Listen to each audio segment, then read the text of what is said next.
Exit पोलनुसार मराठवाड्यामध्ये सुद्धा भाजप आघाडीवर आहे। भाजप 22 जागांवर यशस्वी होताना या एक्झिट पोलनुसार अंदाज वर्तवण्यात आलेला आहे। नगर परिषदांवर सत्ता काबीज करण्यासाठी भाजपने खूप प्रयत्न केले होते, त्यासाठी चांगली मोर्चा बांधणी केलेली होती आणि त्यानुसार भाजपला 22 जागांवर यश मिळताना दिसतंय। राष्ट्रवादी 9 आणि शिवसेना 6 जागांवर विजयी होताना दिसतंय। जेडीएसच्या पोलनुसार हा अंदाज वर्तवण्यात आलेला आहे। त्यामुळे नगर परिषदांवर झेंडा रोवण्यामध्ये भाजपला इथे यश मिळते असं दिसतंय। काँग्रेस 7 तर ठाकरेंच्या शिवसेनेला 3 ठिकाणी सत्ता मिळताना या जेडीएसच्या महासर्वेमध्ये अंदाज वर्तवण्यात आलेला आहे। तर आपण आकडेवारी सुद्धा पाहतोय। मराठवाड्यामध्ये 52 एकूण जागा आहेत आणि त्यापैकी भाजप 22, शिवसेना 6, राष्ट्रवादी 9, शिवसेना उद्धव बाळासाहेब ठाकरे पक्ष 3, राष्ट्रवादी शरदचंद्र पवार पक्ष 1 आणि काँग्रेस 7 जागांवर विजय मिळवेल असा अंदाज महा एक्झिट पोलनं वर्तवलेला आहे। आज मतमोजणी आहे आणि या मतमोजणी दरम्यान नेमकं काय घडतं हे पाहणं सुद्धा महत्त्वाचं ठरणार आहे। मात्र पुन्हा एकदा मराठवाड्यामध्ये सुद्धा आपल्याला भाजपचंच वर्चस्व या एक्झिट पोलनुसार दिसत आहे।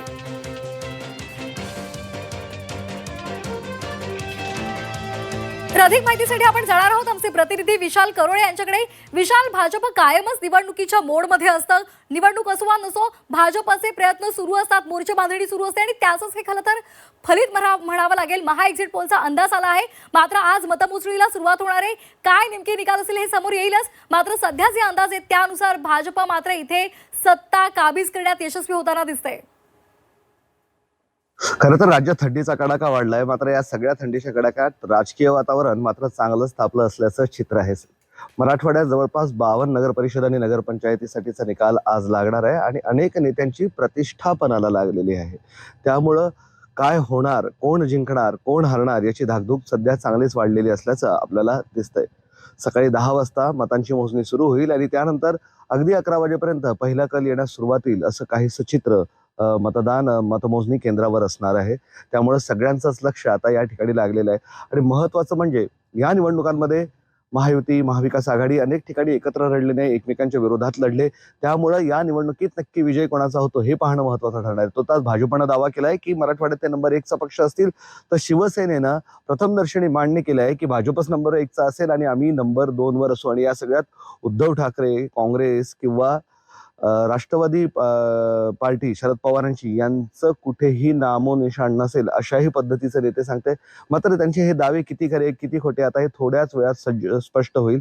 दरम्यान प्रशासनानेही त्यांची तयारी पूर्ण केलेली आहे आणि महत्त्वाचं म्हणजे आज नगराध्यक्ष पदाचे उमेदवार जे जिंकतील त्यांनी मिरवणुका काढायचे नाही अशा पद्धतीचे आदेश मराठवाड्यात काही ठिकाणी पोलिसांनी काढलेले आहे। काही ठिकाणी कायदा आणि सुव्यवस्थेचा प्रश्न आहे आणि त्यामुळे पोलिसांनी अशा पद्धतीचे आदेश काढल्याचं सांगण्यात येतंय। त्यामुळे कुठेतरी आनंदावर विरजन पडल्याचं असल्याचं चित्र आहे। मात्र ही आचारसंहिता संपल्यावर त्यांना त्यांच्या मिरवणुका काढता येईल असं सांगण्यात आलं। त्यामुळे आता फक्त उत्सुकता आहे ती निकालाची। मराठवाड्यात अशोकराव चव्हाण यांची प्रतिष्ठा पणाला लागलेली आहे, जालन्यामध्ये रावसाहेब दानवे यांची प्रतिष्ठा पणाला लागलेली आहे, तर छत्रपती संभाजीनगरमध्ये कुठल्या एका नेत्याची नाही म्हटलं तरी त्या ठिकाणी 6 आमदार त्यांचे आहे आणि 1 खासदार त्यांचे आहे। त्यामुळे जवळपास सर्वच नगर परिषदा, नगरपंचायती त्यांना हवे आहे। त्यामुळे इथं पक्ष म्हणून त्यांची प्रतिष्ठा पणाला लागलेली आहे। झी 24 तास आणि जेडीएसच्या सर्वेनुसार भाजपनं मराठवाड्यात सगळ्यात जास्त जागा जिंकल्या असं दाखवण्यात आलेलं आहे आणि निश्चितपणे मराठवाड्याचा सूर आणि मराठवाड्याचं चित्रही काहीसं असंच आहे। सगळ्यात मोठा पक्ष भाजप मराठवाड्यात दिसेल असं सांगण्यात येतंय। मात्र या सगळ्यांना आता फक्त थोड्या वेळाची प्रतीक्षा आहे। थोड्या वेळानंतरच मतमोजणीला सुरुवात होईल आणि हे सगळं चित्र स्पष्ट होईल। अगदी खरं आहे विशाल, जरूर या सर्व घडामोडींवर लक्ष ठेवून राहा। आपण वेळोवेळी या संदर्भात चर्चा करूया आणि निकालाचे प्रत्येक अपडेट आणि अचूक अंदाज त्याचप्रमाणे विश्लेषण सुद्धा या निकालाचं आपण करत राहणार आहोत। असे संपर्कात राहा।